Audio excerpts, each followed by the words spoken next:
definitely his passing has impressed upon me my own mortality. But oddly enough, I actually find a lot of, not necessarily joy in the actual passing, but there's something just very interesting to coincidence. All right, but enough about me. This is more going to be more personal reflections. I'll do something much more fancy in terms of editing, in terms of looking at his career. Of course, being a little young, I know his work primarily from the late 80s to early 90s.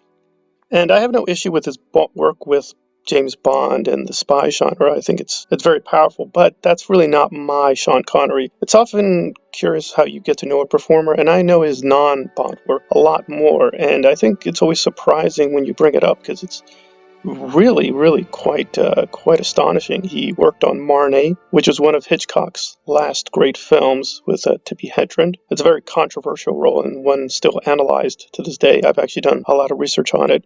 He also worked with other great directors like Sidney Lumet. He did quite a few films with him. He also did work with Terry Gilliam. It's more of a cameo than anything in Time Bandits, but it's an amazing role. I would highly recommend that. So he's worked with quite a number of great directors like Gus Van Sant, even beyond his Bond work.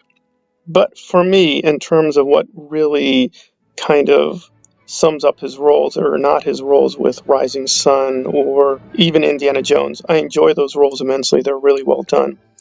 But I think of as one of his final roles, which is The League of Extraordinary Gentlemen. There are a lot of obvious objective reasons because the comic book genre has become much more hegemonic and it's almost impossible to escape. And The League has sort of been forgotten. It's sort of, I think when I saw it in theaters, I thought it was a very well done, well polished film.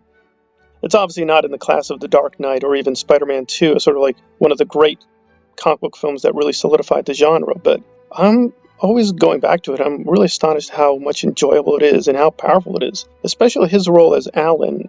There's a lot there, especially now in light of his death, because there's this great iconic image where he sees a white tiger.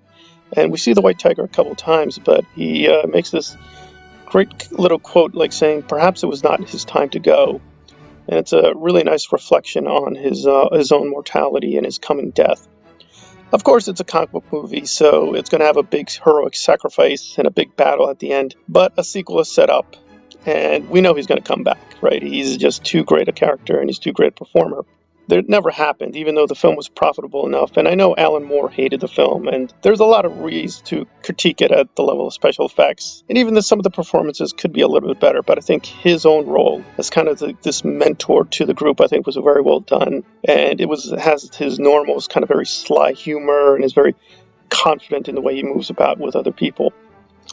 And I know there's this myth that the League destroyed him and that he decided to stop doing acting. Actually, no. He did retire officially in 2006, but the League had nothing to do with it. Apparently, he was working on a film with Brett Ratner, and he was just very disillusioned with working with him. He just thought he was not serious enough with the project they were doing, and he walked away from it. And he was being paid quite enormously, almost nearly $20 million, but he just decided it was, he had enough. He just didn't want to work in Hollywood anymore, and dealing with a lot of the bureaucracy and stupidity with other directors and performers. If they weren't going to do things with, I think, the seriousness and the caliber that he did his own work with. Whatever else, he was a great performer and very generous. If you look at what directors say about him, always a very generous person, but he was extremely tough. He always expected other people and other performers and other producers and directors to be as serious as he was at making really great work in film. So a very tough man and very flawed in certain ways, but I think overall just incredibly impressive. And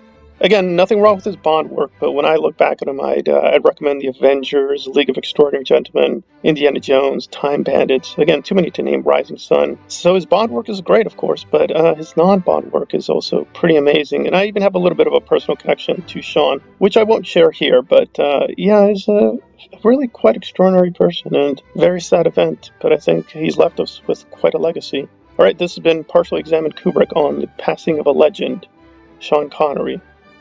Thank you for listening. Please drop a like if you can. Please drop a comment. Please consider supporting the work on Patreon. Thank you for listening. Have a good day.